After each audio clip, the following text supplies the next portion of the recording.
Olha só, tem uma pergunta da Rita de Cássia, profissional de RH, tem 37 anos. Obrigada, Rita de Cássia, pela sua participação. Ela diz que a filha adolescente acabou de romper um namoro de 2 anos e está super deprimida. Há algum livro que vocês indiquem, ela pergunta, que possa ajudá-la? Uau!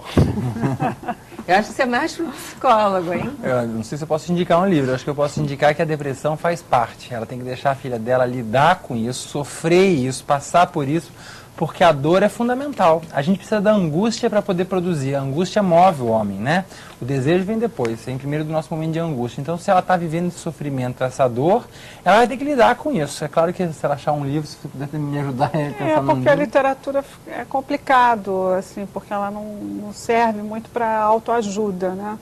E talvez você, num momento de muita angústia, ler um livro angustiante pode ser...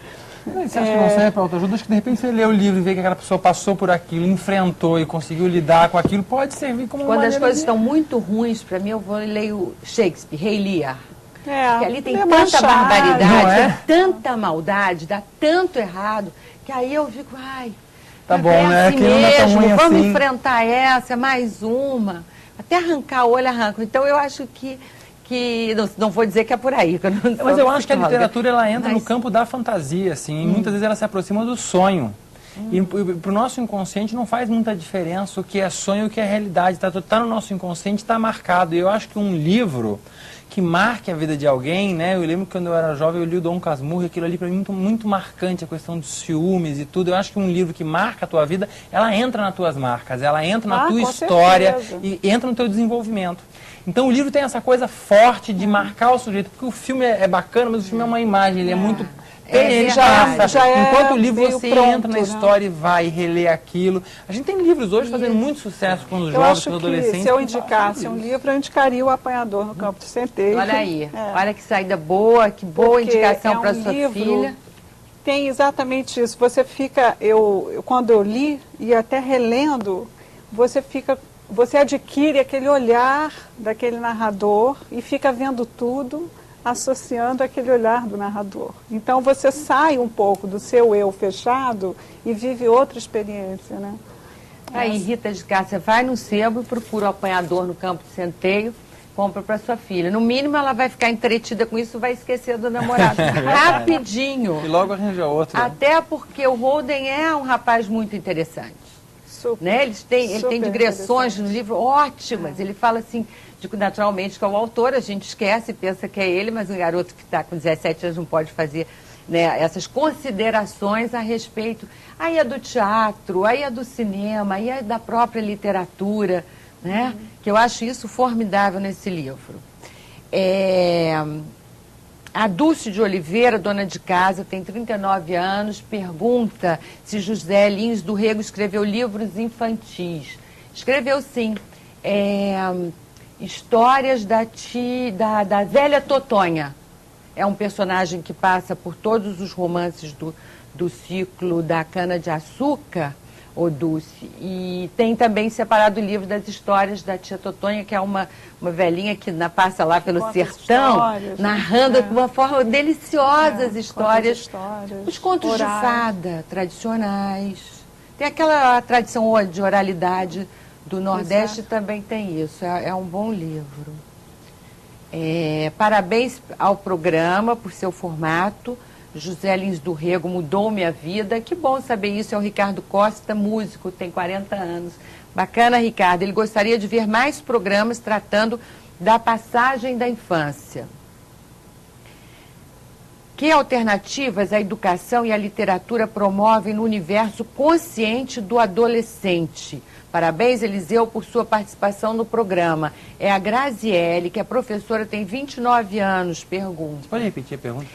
Que alternativas a educação e a literatura promovem no universo consciente do adolescente? Acho que a gente estava falando exatamente disso. Eu acho que a educação tem um desafio aí de prender o adolescente, né? Porque muitas vezes a educação, realmente o espaço da escola é um espaço de castração, onde a gente bota para esse jovem, não pode, não pode, não pode. E a escola tem que ser um espaço de desafio. Eu digo que a educação tem que ser igual a andar de bicicleta. Ninguém dorme andando de bicicleta, mas a gente dorme na sala de aula. A aula tem que ser, não pode ser fácil demais para desinteressar e não pode ser difícil demais para desistir. Isso é um desafio do educador, é um desafio do livro também, né? Se o livro é muito difícil, uma linguagem pesada, aquele garoto se perde. O desafio do autor que escreve para jovens é fazer uma linguagem que prenda aquele garoto, uma história que interesse ele, porque a gente vê que quando ele consegue fazer isso, o garoto devora o livro e compra outro e vai, quer saber e fica fã da história. Então esse é um grande desafio da educação, da literatura, qual é a linguagem para atingir esse jovem, para se tornar desafiante para ele e interessante. Acho que isso é muito importante a gente estar pensando. Muito bem, nós vamos fazer agora um breve intervalo. No próximo bloco, o Fazedor de Velhos, vencedor do prêmio de melhor livro para jovens da Fundação Nacional do Livro Infantil e Juvenil de 2009. A gente volta já. O problema da escola...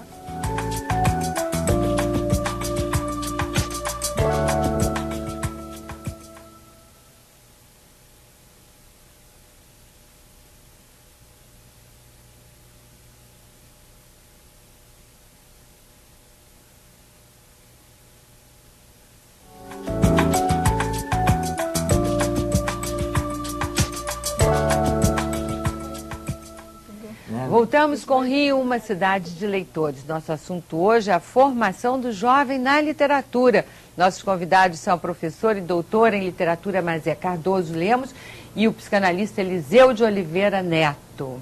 O Fazedor de Velhos lança uma pergunta, que é o livro que nós vamos conversar, sobre o qual nós vamos conversar agora. Ele pergunta: qual o jovem que entra num curso superior e não fica em dúvida quanto ao caminho que ele quer seguir? É mesmo isso? Com certeza. Se a gente só pegar alguns dados, né, a nossa taxa de evasão é de 50%. Metade dos jovens desiste no meio do curso. Dos que se formam, 53% jamais vai trabalhar naquilo que se formou. Então, de 100 garotos que passam no vestibular hoje, 19 vão trabalhar naquilo. Não disse nem ser bem-sucedido, gostar do que faz. Então, a crise com o ensino superior é muito séria no Brasil. Você entra muito novo, né? Com 17 com 15. anos. Você acha muito cedo você se forma com 20. Não. Com muito certeza. cedo, você não tem experiência Mas isso nenhuma, será né? que não acontece também porque os pais querem dirigir muito a vida dos filhos? De repente o garoto de 16 anos sabe sim. Eu acho até que a maioria sabe o que quer, mas tem medo de dizer: olha, eu quero ser jogador de futebol, mamãe. Papai, eu vou ser ator de teatro. O filho é um resto do desejo dos pais, né? Então ele vê aquele filho como uma promessa de continuidade dele. Então, dizer para o pai que vai ser jogador de futebol, vai fazer teatro, muitos filhos não têm nem coragem, porque já sabem qual vai ser a reação dos pais. Ou pior, fantasiam, né? Não vou falar porque eu não quero decepcionar esses meus pais. Então, a nossa juventude fica presa. Nós temos 356 profissões diferentes, mas 50% das inscrições são em 6. Quer dizer, tem uma vastidão de profissões aí que ninguém tenta fazer. Também, né? Um desconhecimento e aquela profissão que está mais midiática. Profissões da moda, da né? moda ficam mais. E ele é sempre incentivado a escolher uma que tem futuro, quer dizer, que no momento representa uma vida mais confortável no futuro, realização camisa, financeira, né? Não tem isso. A preparação profissional é fundamental para a construção da identidade do adulto? Com certeza, mas a gente tem que entender o que é preparação profissional. Eu acho que aqui no Brasil se desvaloriza o trabalho. Os pais de classe média falam: meu filho não precisa trabalhar, como se fosse uma questão só financeira, mas não é. Trabalhar, quer dizer, o aluno da classe que está no colégio, trabalhar, ter uma experiência com o dinheiro, com o chefe, com o patrão, com o horário, é fundamental para o desenvolvimento dele e para a carreira dele no futuro. Talvez mais fundamental do que passar de primeira no vestibular, sem saber muito bem o que está fazendo. Então, essa experiência da relação com o mercado de trabalho, com o trabalho, é muito importante e o brasileiro deixa isso de lado. Nesse livro, você sabe o que ajuda muito o menino? É a relação com o mentor, um professor mais velho, e também um amor. Qual é a vantagem da relação assim, de duas gerações, entre duas gerações, num momento crucial como esse? Se a gente parar para pensar, é só assim que um adolescente pode ter contato com profissões. Porque ele não conhece nada das profissões, o colégio hoje em dia não leva a isso, ele tem que ter contato com o universo adulto, com pessoas adultas, para ver o que é ser um profissional, o que é trabalhar, o que é... Porque senão ele escolhe muito hoje em dia na base da fantasia. Eu acho que é isso, eu acho que essa profissão faz isso. Quando ele entra na faculdade, a gente falou em profissões da moda, muitos escolhem engenharia de produção, achando que é uma administração de luxo. Não é, é engenharia até o final. Então ele entra no curso e começa a ter matemática, cálculo, fala, pô, não era isso que eu queria. E aí ele diz, o tema da engenharia, que é a profissão da moda, aí o índice de evasão é de 67%. Olha só, a gente tem uma porção de perguntas.